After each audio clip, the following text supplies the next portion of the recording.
Hello friends, I am Sonam Maheshwal. Welcome to my YouTube channel Maheshwal Steno. Today I am going to give you a dictation at 140 words per minute. So get ready. 5 seconds to go.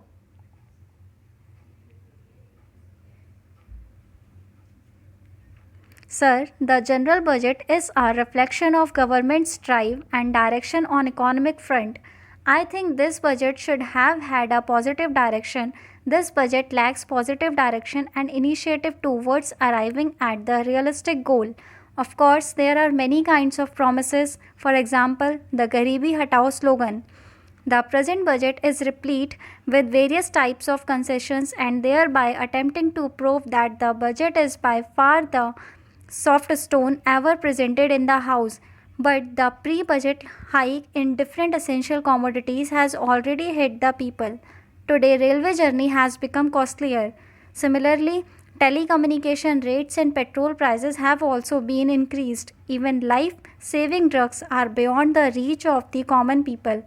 Sir, I would like to say that the annual budget can never deliver goods if the planning process is not down to earth.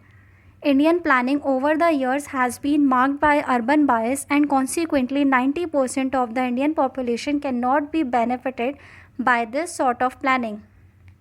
So far as irrigation is concerned, Assam state stands at the nadir. During plan period, a large number of states have brought over 50% of their cultivated area under irrigation, but in Assam, hardly 13% of the land is brought under cultivation and hardly 45% of the crops are brought under irrigation. There is one Brahmaputra board, but finances are not yet properly given to it, and there is no provision for storage of irrigation projects. Moreover, power and irrigation facilities are the major input for development. Assam has immense resources, immense potential, but these are not properly exploited due to lack of vision of the planners, and that is why the northeastern states, including Assam, remain still backward. Sir, the state's domestic product increased only by 3%, while per capita state domestic product was minus 3%. This is because of the tremendous population growth due to migration to Assam. Assam continues to be much behind the rest of the country in terms of not only per capita income but also electricity consumption, irrigation potential created, rural drinking water supply, roads and railways and credit deposit ratio, etc.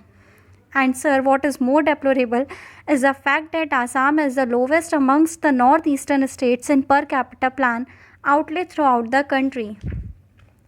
Mr. Vice Chairman, sir, I gladly welcome the budget which is rural oriented and is also aiming at relieving the poor sections of the country. Sir, the budget could be assessed from the facts that we have been seen of what had happened last year or in the last financial year. The country had faced severe drought and flood in almost all parts of India, and we should congratulate the finance minister and his ministry for being able to work out a budget which would meet the situation in the country. I would not like to go into particulars of the budget. Many leading members of the House have criticized and many have appreciated the provisions of the budget and the policies and programs involved therein. I would like only to take this opportunity to highlight some of the problems that we faced in the backward regions, in particular of the northeastern region where I come from. Even after 50 years of independence, we find that transport is still the main problem of the northeastern region. For instance, we have in the hill states problems even with regard to accommodation in trains.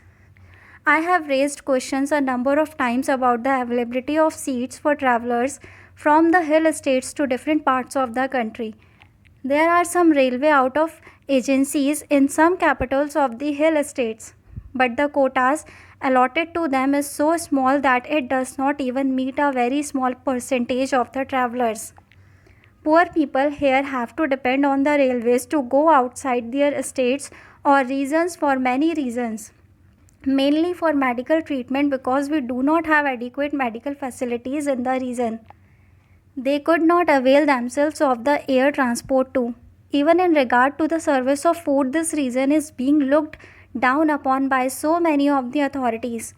Of course, these are only my observations and I am not making them by way of complaints. Same is the case with roads in this region. We have some national highways. There is one national highway between Shillong and the rest of the state and also Bangladesh. There is one bridge constructed 80 years ago by the British government which could permit only trucks with 10-ton load. But now the traffic has increased and trucks of 20-ton loads ply frequently. So friends, don't forget to like, share and subscribe my channel for more related videos and press the bell icon for instant notifications. Thank you.